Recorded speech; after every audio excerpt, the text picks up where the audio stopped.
minsan, tingnan mo naman ang aming kalagayan ngayon. Grabing tumal. Ay, tulong! Andito na yung mga boyfriend ko. Ay, thank you, Lord. May bibili. Ayan, may bibili kong magandang babae. Sige na. Ilan, be? Chicken cut. Ilan? Isa lang po. Ano pa? Dami kong ulam na ka. Bakit chicken curry lang? Ngayon, marami akong ulam eh. Kasi, mayaman ako ngayon sa utang. Yawa na niya. Yan, be, bulang lang sa mama mo.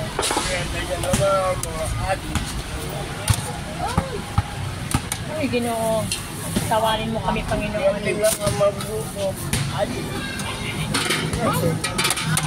Ano pa, be?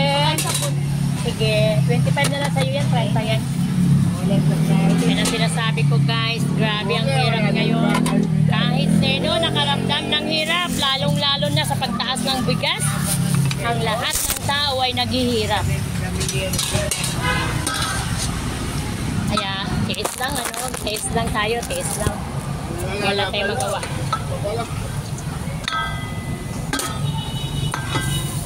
Ano yan? 75. Hindi. Wala mo nakalagay lang sa akin. Kasi, ano yan? 75 lang, anak ko. Ano pa? Meron akong katanga. Ano ito, te? Paksiw na maliliit yung tag 20. Ayan ang Isa? Yes. Oh my God, thank you, Lord. Nakabenta na si Ate Beth. Kanina pa ako naghintay ng mga customers.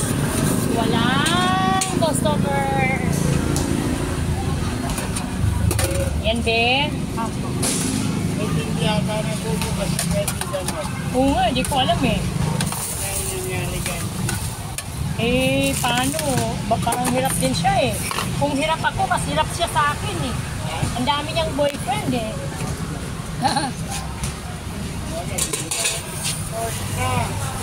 Nako, 95. Uy, naba, sama ang pira ko be. May pira ka na, may ulam pa. Salamat. Ayan guys ha, nagbenta ako. Muntik pa madala yung benta ko. Hindi naman yung benta ko, nasa plastic lang. Grabe ang tumal guys. Sobrang tumal. Kaya na lang yung kayo mo, mampol. Ayan ang mga tao na kumakain. Dalawa, isa, bayan. Yung isa naman, nagkakuha lang ng mumbo. Ayan, bo! Ayan ang mga tao ngayon. Ito pang isa, na paano ba ito? Nasira yata yung kanyang mata.